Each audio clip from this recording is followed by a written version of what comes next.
आप सभी मित्रों का मेरा मैत्रीपूर्ण प्रणाम। साथियों, आज हम एक नए विषय के साथ आज का वीडियो आरंभ करने जा रहे हैं, जिसका विषय सिर्फ जीसस ही नहीं, तुम भी ईश्वर पुत्र हो। जी हाँ, आपने सही सुना।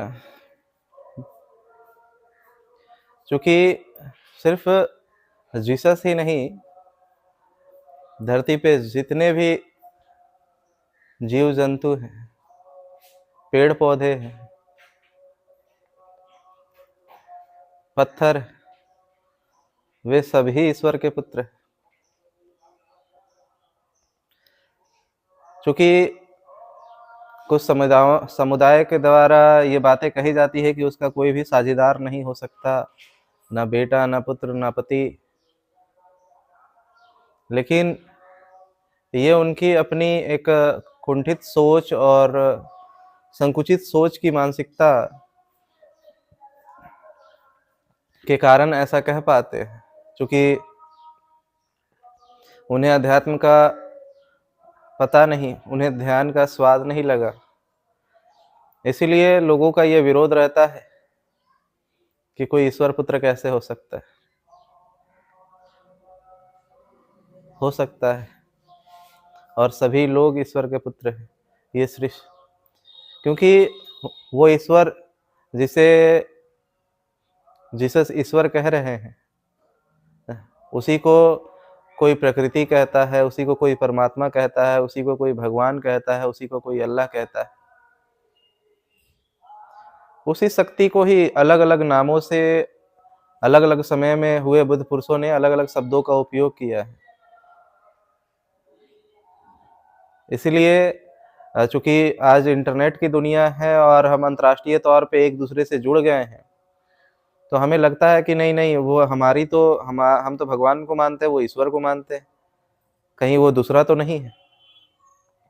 हम भगवान को मानते हैं, वो अल्लाह को मानते हैं, कहीं वो दूसरा तो नहीं, ये किसी और की तो उपासना नहीं करते।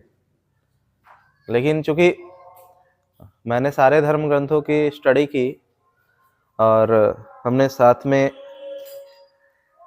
बाइबल भी पढ़ा, पवित्र बाइबल, क्योंकि मुझे ये भेंट के तौर पे हमारे एक साथी द्वारा दिया गया, जो कि एक पास्टर हैं हमारे घर के पास के।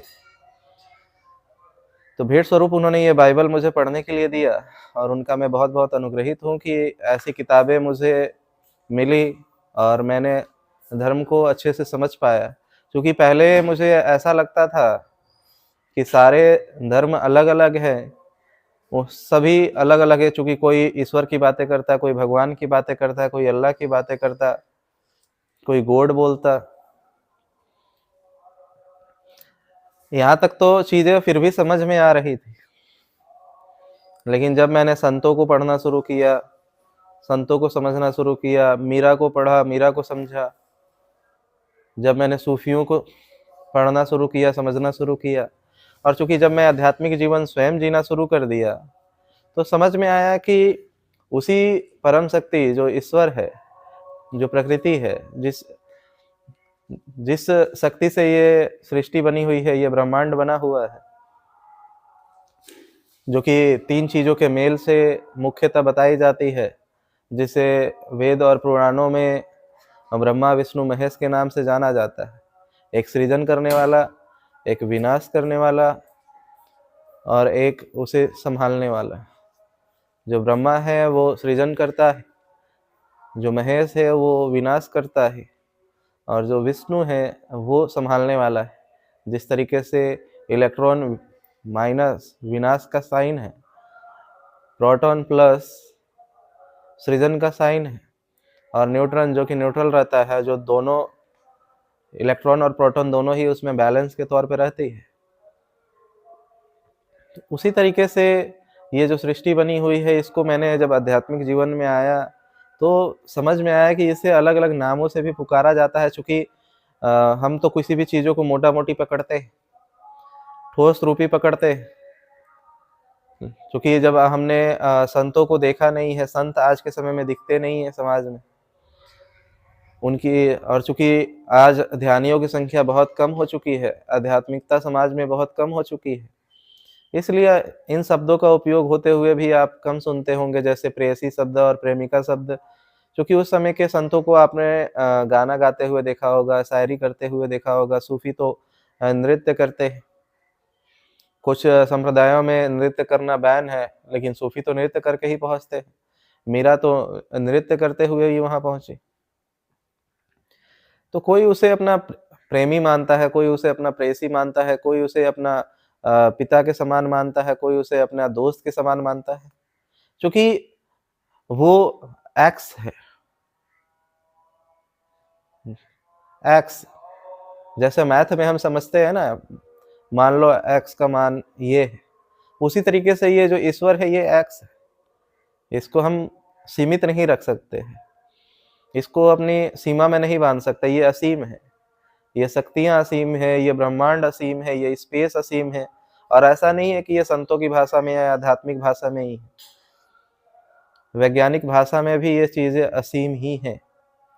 इसीलिए कोई उससे किसी भी प्रकार का रिश्ता रख सकता है, किसी भी प्रकार का। इसमें किसी का भी विरोधाभास नहीं होना चाहिए कि तुमने अपने उसे पिता क्यों माना, अपने आप को उसका पुत्र क्यों कहा, तुम स्वयं को पुत्र क्यों कह रहे हो उसका। क्योंकि पुत्र है, उसी से जन्मे हैं तो उसी के पुत्र होंगे, उसी एनर्जी से तो हम तैयार हुए हैं। इसीलिए हम उसे अपना पिता कहें तो इसमें कोई भी गलती नहीं है। हाँ, संसारिक दृष्टि से, वैज्ञानिक दृष्टि से हम देखेंगे कि नहीं, ये तो अपने माता पिता के गर्भ से जन्म लिया है, ये बात भी सत्य है। लेकिन वो भी तो एक एनर्जी ही है, जो एनर्जी प्रजनन करने से ट्रांसफर होती है। हम उस एनर्जी की बातें कर रहे हैं। तो उस एनर्जी को आप किस स्वरूप में देखते हो, इससे कोई मतलब नहीं होता है। किस स्वरूप में उसे उपासना करते हैं, किस स्वरूप में उसकी पूजा करते हैं, किस रूप में उसकी अर्चना करते हैं। यहाँ पे सिर्फ भाव, आध्यात्मिकता पूरी की पूरी भावनात्मक भाव पे टिकी हुई है। आपके भाव क्या है उसके प्रति। अगर आप उसको एक पिता के तौर पे देखते हैं तो आप रिस्पेक्ट की भांति देखेंगे, एक माता की तरह देखेंगे तो एक प्रेम भावना से देखेंगे। ममत्व, जैसे एक माँ के गोद में बच्चा खेलता भी है, झगड़ता भी है, लेकिन पिता के सामने झगड़ता नहीं, पिता को वो मारता नहीं है। लेकिन आप देखेंगे एक बच्चा अपने माँ को भी मार देता है, क्योंकि वो पूरा अधिकार उससे जमाता है। एक प्रेम का, गहरा प्रेम का रिश्ता होता है, तो उससे खेलता भी है, उसको डांटता भी है, उसको मारता भी है, उससे झगड़ा ही करता है और उसी के गोद में जाके रोता भी है। तो इसे आप देखते हैं तो आप अपने जीवन में, जैसे किसी को आपने पति बनाया या पत्नी बनाई, या किसी ने अपने किसी को प्रेमी बनाया, या किसी ने अपनी प्रेमिका बनाया, किसी का कोई पुत्र है, किसी का कोई पिता है, तो ये रिश्ता हमने बनाया है ना। तो जो पैदा हुआ वो भी तो किसी एनर्जी से है, किसी एनर्जी के स्वरूप को, जो कि एक एनर्जी है जो निराकार है, जो असीम है, जिस एनर्जी को हम देख नहीं पा रहे हैं, या देख पा रहे हैं क्यों नहीं, हम एनर्जी का ही स्वरूप है। आज अगर वैज्ञानिक युग में भी अगर हम ये कहें कि हम एनर्जी को नहीं मानते हैं, तो फिर इससे बड़ा कोई अज्ञानता की चीजें नहीं। तो हम भी तो एक एनर्जी का ही स्वरूप है, क्योंकि हमारी एनर्जी किसी आकार में है। कहते हैं ना, वही सूर्य की एनर्जी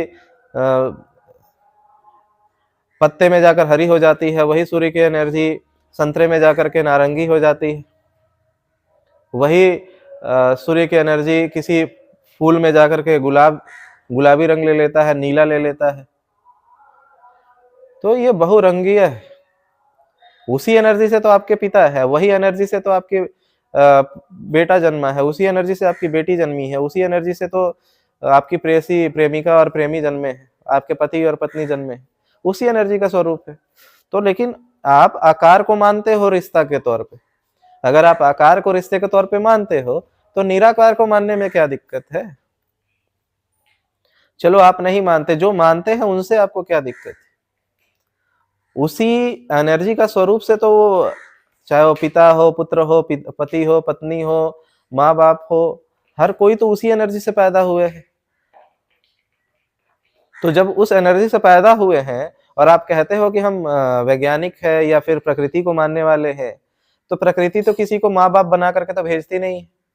फिर आपने माँ बाप कैसे बनाए? प्रकृति तो रिश्ते बनाकर नहीं भेजती, किसी पर ठप्पा लगा के नहीं भेजती। फिर आपने रिश्ता कहाँ से बनाया है? रिश्ता इस आधार पे बनाया है ना कि नहीं, अगर मनुष्य की भांति है तो हमें एक व्यवस्था चाहिए, एक सामाजिक व्यवस्था तैयार की है, सामाजिक ढांचा तैयार किए। क्योंकि हमने भी बहुत सारी किताबें पढ़ी पहले की, तो लोग वहाँ पे रिश्तों को नहीं मानते थे। क्योंकि कुरान में अगर कुछ चीज़ों के जिक्र है या फिर बाइबल में ही जिक्र है कि एक माँ से दूध पिया हुआ बच्चा एक दूसरे से शादी नहीं कर सकता है। इसका मतलब क्या है? इसका मतलब है कि पहले शादी कर सकते थे, क्योंकि चूंकि किसी चीज को अगर लिखा गया है कि नहीं करना है, इसका मतलब उससे पहले हुआ करता था।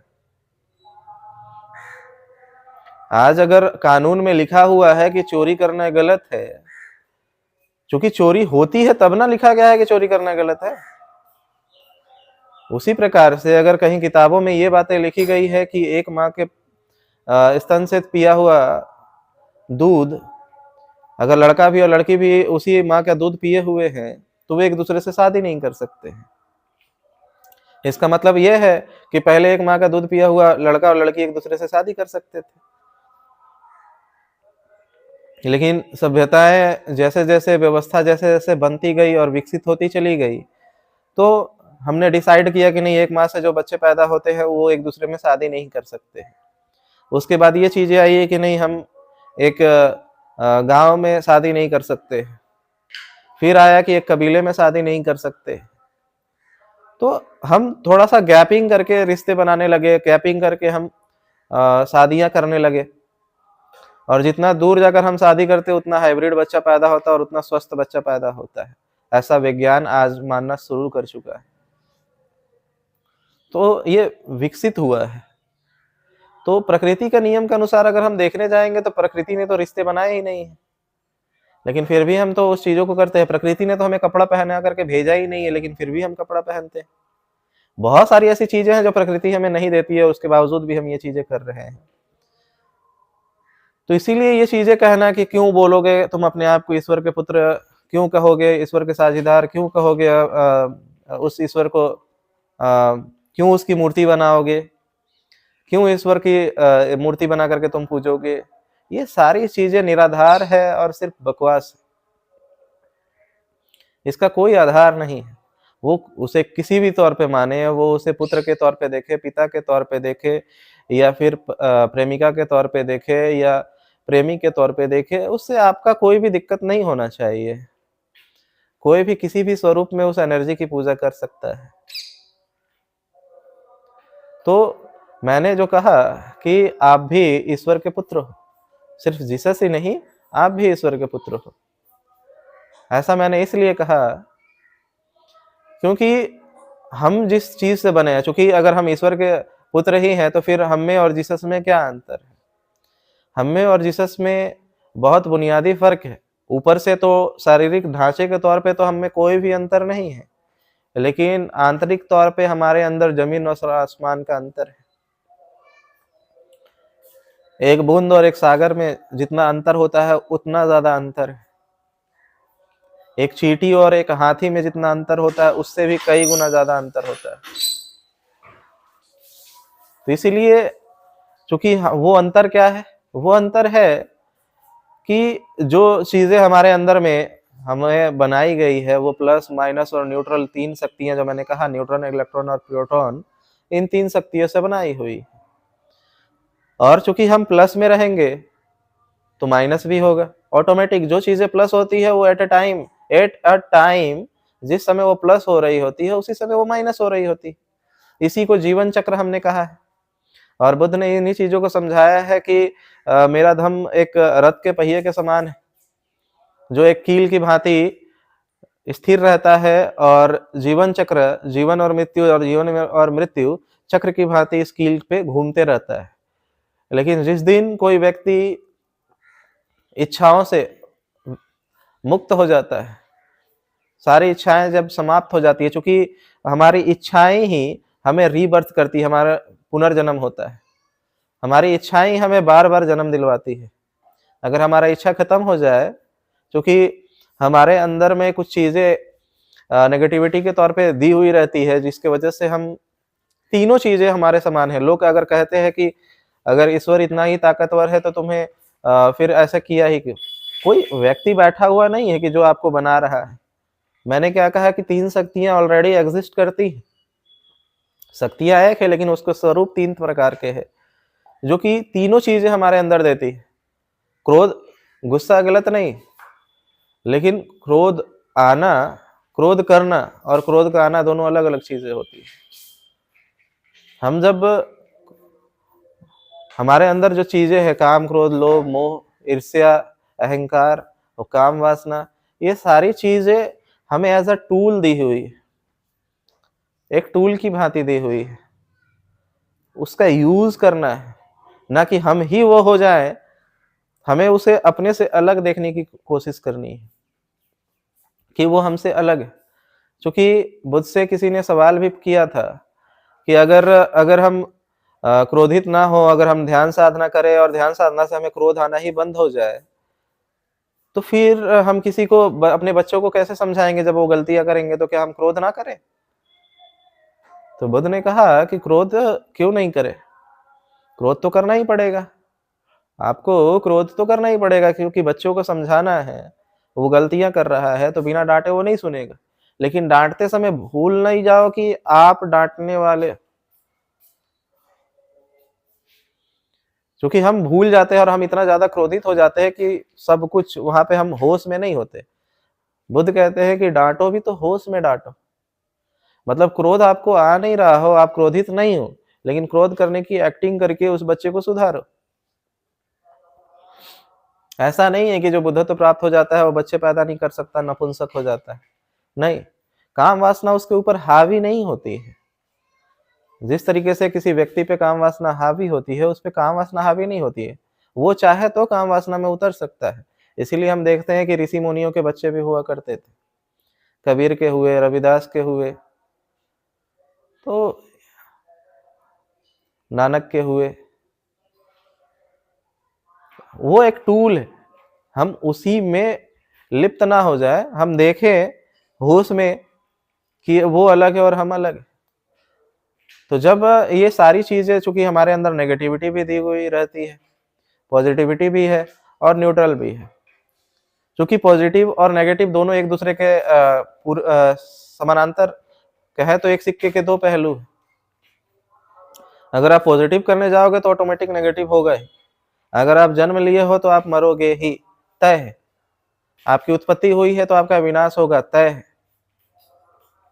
इसीलिए जो व्यक्ति साधना करता है, ध्यान करता है, तो ध्यान के माध्यम से वो एक स्थिति पे पहुंचता है जहां पे उसकी सारी विकार समाप्त हो जाते हैं, जहां पे उसका मन समाप्त हो जाता है। क्योंकि हमारे अंदर मन और चेतना दोनों एक साथ दी हुई रहती है। मन हमें अलग अलग विषय वस्तुओं में आसक्ति जोड़ता है, ममत्व का भाव रखता है, उसके प्रति प्रमादी होता है, वो भटकते रहता है। मन का स्वभाव, आप जब ध्यान करने बैठेंगे और श्वासों पे जब ध्यान लगाएंगे, तब आपको अनुभव होगा कि हमारा मन हमें श्वासों पे भी ध्यान लगाने नहीं देता है। जैसे ही आप श्वासों पे ध्यान लगाएंगे, हजारों विचार आपके ऊपर हमला करने लग जाएंगे। कभी आप स्कूल पहुंच जाएंगे, कभी आप यूनिवर्सिटीज में पहुंच जाएंगे, कभी बाजार पहुंच जाएंगे, कभी मछली बाजार पहुंच जाएंगे। आप कहीं भी चले जाएंगे, लेकिन आपका ध्यान श्वासों पे नहीं रहेगा।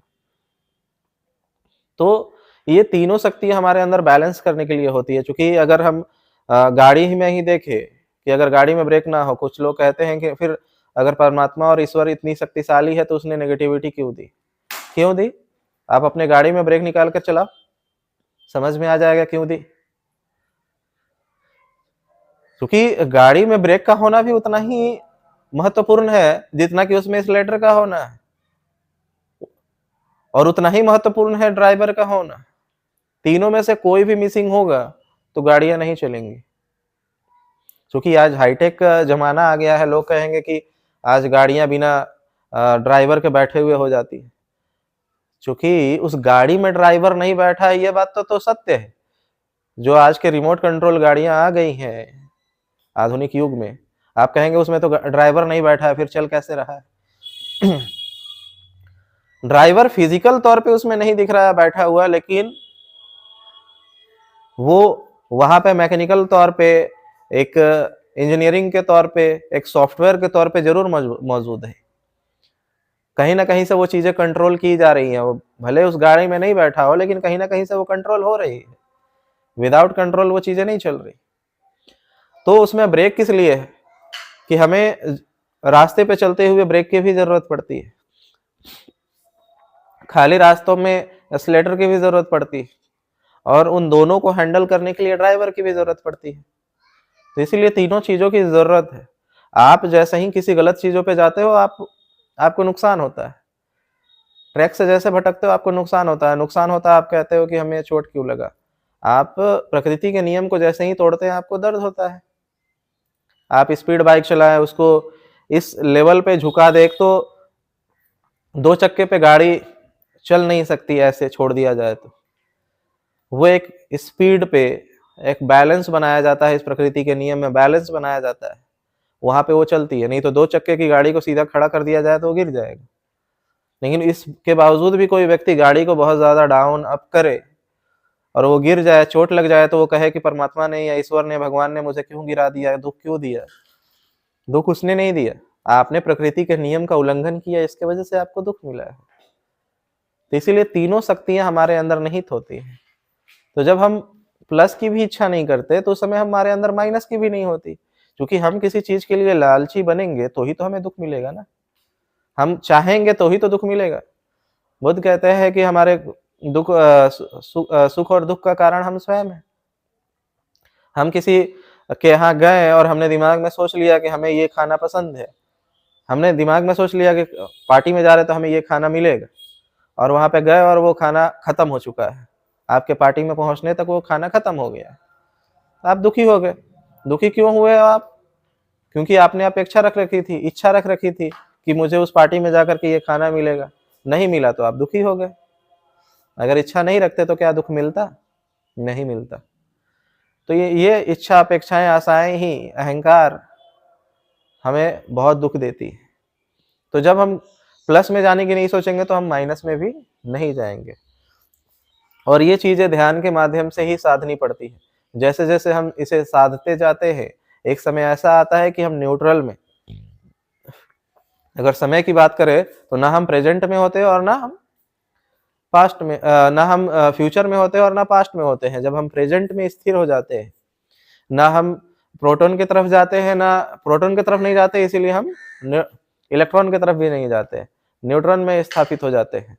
ना हम ब्रह्म की तरफ जाते हैं, ना महेश की तरफ जाते हैं, विष्णु में स्थित हो जाते हैं। ऐसी अवस्था में, जब इसी अवस्था को बुद्धत्व या तीर्थंकर कहें, पैगंबर कहें, ईश्वर पुत्र कहें, या समाधि कहें, या हम परमानंद की अवस्था कहें, या परमहंस की अवस्था कहें, इस अवस्था का नाम है। तो जैसे ही हम न्यूट्रल में उस कील पे जो चक्का घूम रहा है, जीवन चक्र, जन्म और मृत्यु के चक्र से जब हम कील में स्थित हो जाते हैं, उसी को मोक्ष और निर्वाण और मुक्ति कहा जाता है। इस स्थिति में जब हम पहुंच जाते हैं तो हम उस परम शक्ति जो एक्चुअल में जहाँ पे दोनों चीजें बैलेंस कर रही है, वहां माइनस और प्लस जो दोनों जहाँ बैलेंस करती है न्यूट्रल के अंदर में, न्यूट्रॉन के अंदर में, उस जगह जाके हम स्थित हो जाते हैं। उस जगह स्थित हो जाते हैं और हमारे सारे विकार गिर जाते हैं, हमारे सारे दुश्मन गिर जाते हैं। तो हम एक शुद्ध चेतना बसते हैं। उस शुद्ध चेतना को हम कह सकते हैं कि ईश्वर का जो बहुत ही शुद्धतम रूप, शुद्धतम, क्योंकि हम बैलेंस चीजों को ही अच्छा मानते हैं, तो वो शुद्धतम रूप है जहां से व्यक्ति को क्रोध नहीं आता, जहां से व्यक्ति विनाशकारी नहीं होता, जहां से वो बेहोश और प्रमादी नहीं होता, जहां पे उसको सारे दुखों से वो मुक्त हो गया रहता है।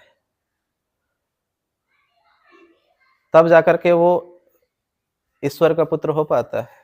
ऐसे ईश्वर के पुत्र सभी है, लेकिन उसमें गंदगियां भी छुपी हुई है। जिस तरीके से जब हम सोने के खान से सोने को निकालते हैं तो उसके साथ गंदगियां भी छिपी रहती है, निहित रहती है, तो उसे अग्नि में जलाया जाता है, तपाया जाता है। तो इतनी ज़्यादा डिग्री, हजारों डिग्री सेल्सियस पे जब उसे हम गर्म करते हैं तो सारी गंदगियां जल करके राख हो जाती है और शुद्ध सोना बचता है। उसी तरीके से हम भी जो है उस खदान से निकाले हुए सोने की भांति है। हमारे अंदर भी ढेर सारे विकार और कचड़े हमारे साथ सटे रहते हैं, चाहे वो काम, क्रोध, लोभ, मोह, ईर्ष्या, अहंकार, काम वासना, इन सारी चीजों के हो। तो जैसे ही हम ध्यान और साधना करते हैं तो ये सारे उस ध्यान अग्नि से सारे हमारे विकार समाप्त हो जाते हैं और हम भी ईश्वर पुत्र हो जाते हैं। चूंकि सारे संप्रदाय, चाहे वो हिंदू हो, मुस्लिम हो, सिख हो, ईसाई हो, जैन हो, लिंगायत हो, बौद्ध हो, क्रिश्चियन हो, इन सारे के पुरोहितों ने, पंडितों ने देखा कि अगर बार बार अगर कोई व्यक्ति, जागृत व्यक्ति आएगा तो हमारी व्यवस्था को हिला सकता है। क्योंकि इन अहंकारियों, इन पंडितों, चाहे वो पंडित किसी भी संप्रदाय धर्म के हो, इनको वैसे जीवित सत्यवादी पुरुष से इनको बहुत दिक्कत होती। इसलिए इन लोगों ने, सारे धर्म के पंडित पुरोहितों ने प्लानिंग करके अपने अपने किताबों में ये लिखवा दिया कि जीसस के बाद कोई भी नहीं है। क्योंकि वैसे चीजों को हम जोड़ दिए क्या कि वो ऊपर से आए हैं, मतलब अवतरित हुए हैं। उसी तरीके से इस्लाम में मोहम्मद को बता दिया गया कि अब उनके बाद और कोई पैगंबर नहीं होगा। उसी तरीके से त्रिपिटक में बता दिया गया बौद्धों द्वारा, बौद्ध भिक्षुओं के द्वारा, जो उनके टॉप लेवल पे बैठे हुए पंडित है, कि गौतम बुद्ध ही आखिरी है, इनके बाद कोई बुद्ध नहीं होने वाला है। ये सारी चीजें सोची समझी साजिश के तहत इन पंडित पुरोहितों ने किताबों में लिखी है। ऐसा कोई भी बुद्ध पुरुष नहीं कह सकता है, क्योंकि इसका मैं प्रत्यक्ष प्रमाण हूं इन चीजों का, कि कोई भी बुद्ध पुरुष व्यक्ति ये बातें नहीं कह सकता है कि मेरे बाद और कोई भी नहीं प्राप्त हो सकता है। क्योंकि जब हम ये मानसिकता रखते हैं या विचार बनाते हैं या मान्यता रखते हैं कि कोई व्यक्ति ईश्वर के द्वारा भेजा गया है, तो बात आती है कि लोगों में ये मानसिकता पैदा होती है कि लोग अपने आप को हीन मानने लग जाते हैं, अपने आप को नीच मानने लग जाते हैं कि नहीं नहीं, हम थोड़ी ईश्वर के पुत्र हैं, हम कैसे पैगंबर हो सकते हैं, हम कैसे बुद्ध हो सकते हैं, हम कैसे नानक हो सकते हैं, हम कैसे कबीर और रविदास हो सकते हैं, हम कैसे ओशो हो सकते हैं। वे अपने आप को ही नीच मानने लगते हैं, क्योंकि इन पंडित पुरोहितों ने इस तरीके से एक माया जाल बना रखा है, एक षड्यंत्र का जाल, एक राजनीति का जाल बुन रखा है, जिसके तहत लोग समझते हैं कि कोई भी व्यक्ति बुद्धत्व नहीं प्राप्त कर सकता है। मैं उन्हें बताऊं कि उस बुद्धत्व समाधि की अवस्था को ही, वो न्यूट्रन की स्थिति में ही, प्रेजेंट में अवस्थित होने को ही, प्रेजेंट की अवस्था में व्यवस्थित होने को ही बुद्धत्व कहा जाता है, समाधि कहा जाता है। और ये कोई भी हो सकता है, कोई भी। बुद्धत्व प्राप्त करना प्रत्येक व्यक्ति का जन्मसिद्ध अधिकार है। आज जो पेड़ पौधे भी है, एक समय बाद उनका भी एनर्जी का ट्रांसफॉर्मेशन होगा, और वो ट्रांसफॉर्मेशन होकर के किसी दिन जब इंसान बनेंगे, क्योंकि इंसान शरीर में ही वो ध्यान करने की बीज होते हैं, ध्यान से वो बुद्धत्व प्राप्त और समाधि प्राप्त करने की क्षमता उनमें उत्पन्न होती है। इंसानी शरीर में ही ये चीजें मिल पाती है। तो कोई भी हो सकता है, क्योंकि लोग क्या सोचते हैं, अगर उधर से भेजा गया है, ईश्वर के द्वारा, परमात्मा के द्वारा भेजा गया है, प्रकृति के द्वारा भेजा गया है, तो उधर से भेजा जाता होगा। हम कैसे हो सकते हैं? हम अपने आप को इतना ज्यादा नीच मानते हैं, क्योंकि इस तरीके से ही पंडित पुरोहितों ने प्रचार किया। इसीलिए इस भ्रम को तोड़ने के लिए ही मैं आया। ऐसा नहीं है कि कोई ऊपर से टपकता है, कोई उल्का पिंड नहीं है ऊपर से टपक गया बिना आपकी मर्जी के। बुद्धत्व प्राप्ति, पैगंबर होना, बुद्ध होना, महावीर, तीर्थंकर होना, नानक होना, ये सारी की सारी अवस्थाएं आंतरिक है, बाह्य नहीं, बाहर से अंदर की तरफ नहीं आती। क्योंकि लोगों को ये धारणाएं बताया गई है कि बाहर से अंदर की तरफ आती है, बाहर से अंदर की तरफ आती है, लेकिन ऐसा कुछ नहीं है। अंदर से बाहर की तरफ जाते हैं, और अंदर से आप भी, कोई भी व्यक्ति इस दुनिया में, कोई भी मानव है, वो बुद्धत्व प्राप्त कर सकता है अगर वो ध्यान साधना के मार्ग पे आता है, चाहे वो सांख्य के मार्ग पे हो या कर्म योगी हो। ध्यान के किसी भी मार्ग पे जाए, ध्यान साधना करे, तो एक समय के बाद वो जब बुद्धत्व को प्राप्त होगा, समाधिष्ठ होगा, तो उसी को तो अलग अलग नामों से माना गया है, या उसे पैगंबर कहे, ईश्वर पुत्र कहे, बुद्धत्व कहे, तीर्थंकर कहे, कुछ भी नाम दे सकते। तो मैं कहना चाहता हूं कि प्रत्येक व्यक्ति ईश्वर पुत्र है, प्रत्येक व्यक्ति पैगंबर हो सकता है, प्रत्येक व्यक्ति बुद्धत्व प्राप्त कर सकता है, प्रत्येक व्यक्ति तीर्थंकर हो सकता है। ऐसा नहीं है कि ये कोई पॉलिसी नहीं है बुद्धत्व प्राप्त करने की, कि इसके लिए आपको राजा के खानदान में पैदा होना होगा, इसके लिए आपको प्रकृति से डायरेक्ट टपकना होगा। ऐसा नहीं। जिस भांति एक आम इंसान होता है, उसी भांति से सारे लोग पैदा होते हैं, चाहे वो जीसस हो, मोहम्मद हो, कबीर हो, ओशो हो, बुद्ध हो, महावीर हो, सब उसी प्रोसेस से पैदा होते हैं अपनी माँ के गर्भ से, और प्रजनन के बाद ही पैदा होते हैं। वे भी वही खाते पीते हैं जो आप खाते पीते हो, आपका जीवन शैली भी वैसा होता है जैसे उनका होता है, लेकिन बस अंतर इतना होता है कि उन्होंने ध्यान साधना के तौर पे, क्योंकि जंगल में जा करके ईसा मसीह ने भी, जीसस ने भी ध्यान साधना किया था, तो जाकर के उन्हें इन चीजों की उपलब्धि हुई थी। आप मोहम्मद को भी नाम पढ़ेंगे, मोहम्मद साहब के बारे में मैंने कुरान पढ़ा, उसमें भी उन्होंने एक पहाड़ पे गुफा में जाकर के ध्यान किया करते थे। आप दिखा दीजिए कोई भी बुद्ध पुरुष जो ध्यान ना करता हो, ऐसा ही बुद्धत्व प्राप्त कर गया हो। अगर ऊपर से ही टपकता तो फिर ध्यान करने की क्या जरूरत थी, उपासना करने की क्या जरूरत थी? मोहम्मद फिर वो पहाड़ पे जाकर के गुफा में क्यों जाते थे ध्यान करने के लिए, अगर ऊपर से ही टपकना होता था? जीसस जंगल में जाकर ध्यान क्यों किए, जब ऊपर से ही डायरेक्ट वो ईश्वर पुत्र के तौर पर टपक गए थे? 6 साल गौतम बुद्ध ने ध्यान क्यों किया, जंगल जंगल क्यों भटके, जब ऊपर से ही टपके हुए थे? तो कोई भी ऊपर से टपकता नहीं है। ये बाहर से अंदर की यात्रा नहीं है, अंदर से बाहर की यात्रा होती है। हम अंदर में जब हम यात्रा पे जाते हैं तो जाकर ये घटना घटती है, क्योंकि पंडित पुरोहित द्वारा ये सारे कुरान, बाइबल हो, त्रिपिटक हो, वेद हो, आज के समय में, उस समय नहीं कह सकता हूं कि बुद्ध ने ऐसा कहा हो, या महावीर ने या मोहम्मद ने ऐसा कहा हो, नहीं, मैं नहीं मान सकता कि उन्होंने ऐसा कहा हो। लेकिन बाद में चल करके लोगों को भ्रमित करने के लिए इन लोगों ने किताबों के माध्यम से ऐसा प्रचार किया कि वो ये लोग सिर्फ ऊपर से टपके हुए हैं, हम लोग नहीं हो सकते। लेकिन मैं कहता हूं, और मेरे पे विश्वास कीजिए, कि आप भी हो सकते हो, आप भी ईश्वर पुत्र हो सकते हो, और सभी लोग ईश्वर पुत्र हो सकते हैं। हाँ, बकायदा शर्त है, जिस 3 चीजों पे सभी लोगों को काम करना होता है, हर धर्म में उन चीजों पे खासा बातें कही गई है, जिसे बौद्ध धर्म में सील, समाधि और प्रज्ञा कहा जाता है। सील का मतलब अनुशासन होता है, तो ऐसा कोई भी धर्म ग्रंथ नहीं है जिसमें अनुशासन की बातें नहीं हो। समाधि, ध्यान की बातें, उपासना की बातें, ऐसी कोई किताब नहीं है जहां उपासना की बातें ना हो। प्रज्ञा, ज्ञान, जिसे ज्ञान कहते हैं, अनुभव कहते हैं, ऐसा कोई धर्म ग्रंथ नहीं है जिसमें ज्ञान न अर्जित करने की बातें लिखी गई है।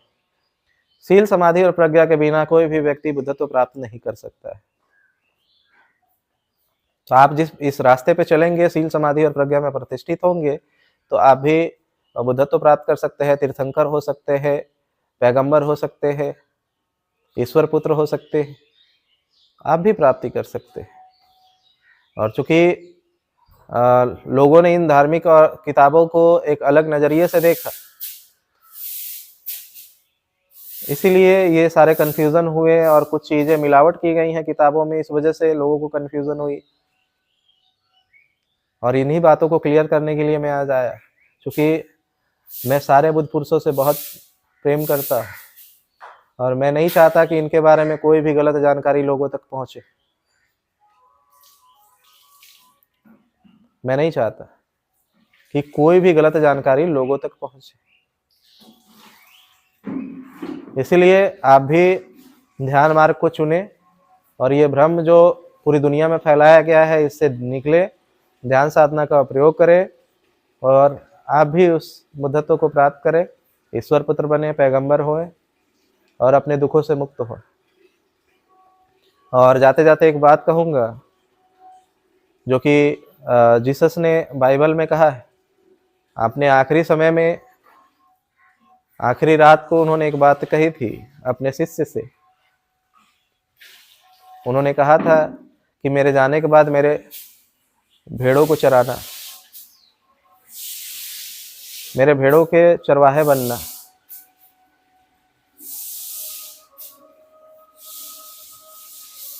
ये बात मैं इसलिए कह रहा हूँ कि मैं जीसस के द्वारा बोली गई इन बातों को पालन करने आया। जीसस के भेड़ों को मैं चराऊंगा और मैं उन्हें उस परमात्मा के द्वार में प्रवेश करने के रास्ते बताऊंगा। जो चीज़ें आज छूट गई हैं, जो चीज़ें आज किताबों में नहीं लिखी गई है, जो बातें आपने उस समय अपने शिष्यों को कही थी, जिसे मैं भली भांति सुना हूँ, समझा हूँ, और आपके भेड़ों को मैं चराने आया हूँ।